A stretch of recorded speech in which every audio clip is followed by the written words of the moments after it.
Mummy, आपके दामाद ना विदेश जाने की कह रहे हैं। और उनको ना 5 लाख रुपए की सख्त जरूरत है मम्मी। बाकी के पैसे तो ना हमने इधर उधर से करवा लिए हैं, लेकिन मम्मी आपको ये 5 लाख रुपए कहीं ना कहीं से करवाने पड़ेंगे।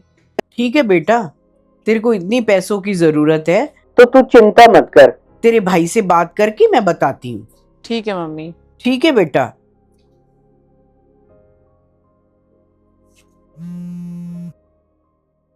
हेलो। परवीन बेटा, हाँ जी मम्मी बोलो। तुम्हारे जीजा जी को 5 लाख रुपयों की जरूरत है। हो जाएंगे क्या? मम्मी आपको तो पता है ना सब, सारी चीजें किस्तों पे चल रही हैं। अभी तो नहीं हो पाएगा मम्मी। ठीक है बेटा, अगर नहीं हो सकते तो कोई बात नहीं, फिर हम ऐसा करते हैं, गांव वाली जमीन बेच देते हैं। एक बार दामाद जी विदेश में सेट हो जाएंगे ना, तो वो हमारी गुड़िया को भी साथ ही ले जाएंगे। मैं तुम्हारे बाबूजी से बात करती हूँ, आसपास 2-4 लोगों को बता देंगे, जमीन के अच्छे रेट मिल रहे हो ना तो उसे बेच देंगे। हाँ ठीक है मम्मी, जैसा आपका मन करे वैसा कर लो। ठीक है बेटा।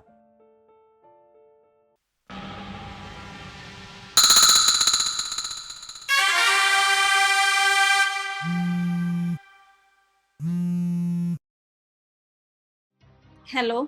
हाँ बेटा, दामाद जी को पैसे देने के चक्कर में हमारे घर की जमीन बेच रहे हैं। ऐसा करना तो नहीं चाहिए था उनको, लेकिन तू मत कुछ बोलियो। मम्मी मैं क्या बोलूंगी इनको, अगर मैं बोलूंगी ना तो बेटी की सबसे बड़ी दुश्मन मैं ही बन जाऊंगी। तेरे को तो घर में कोई कमी नहीं है ना, तेरे को तो टाइम से रोटी मिल रही है ना। तू कुछ मत बोलियो। ठीक है मम्मी, मैं तो कुछ भी नहीं बोलूंगी। ठीक है बेटा, समझदारी इसी में है। बहू एक बार इधर आना। आ रही हूँ मम्मी।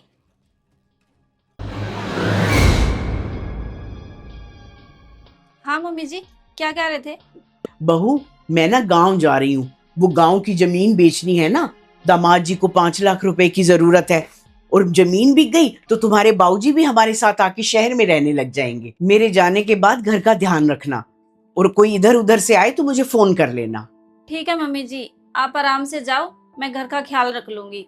आप जाओगे ना तो मैं दरवाजा बंद कर लूंगी। ठीक है बेटा, मैं जा रही हूँ।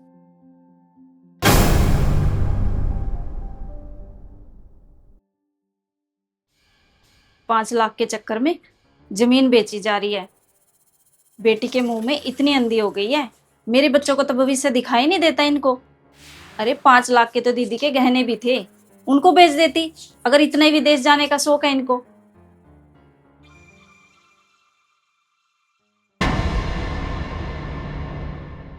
हेलो। भाभी, हाँ दीदी। मम्मी कहाँ गई हैं? उनका फोन नहीं मिल रहा। मम्मी जी तो गांव गई है, पापा जी के पास। वो जमीन बेचने के सिलसिले में। अच्छा चलो कोई नहीं भाभी, मैं पापा के पास ही कॉल कर लेती हूँ। ठीक है दीदी।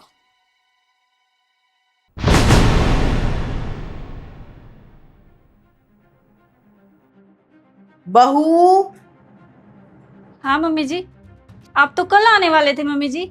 कल का पड़ोसियों ने इंतजार ही नहीं करने दिया, जैसे ही पता चला जमीन बिक रही है सब आके खड़े हो गए, कहा कि आज ही हमारे नाम जमीन लिख दो, और आज ही पैसे दे दिए। इतनी जल्दी जल्दी क्यों किया सब? जल्दी कैसे नहीं करते, सबको पता था इतनी सारी जमीन इतने कम पैसों में मिल रही है, कहीं दूसरा ना खरीद ले। बताओ बहू, इतनी सारी जमीन इतने कम दामों में कोई देगा भला?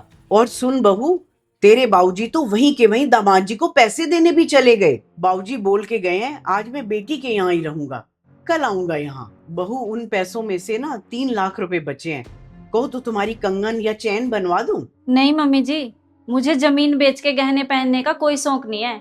मेरे पास जितना है ना मैं उतने में ही खुश हूँ। वैसे भी मम्मी जी, मुझे गहनों से ज्यादा जमीन प्यारी थी। तो इसमें बहू कौन सी बड़ी बात है, जब दामाद जी पैसे लौटाएंगे फिर से हम जमीन खरीद लेंगे। ठीक है मम्मी जी। बस बहू अब मैं बहुत थक गई हूँ, बेटी को भी कॉल करके बताना है।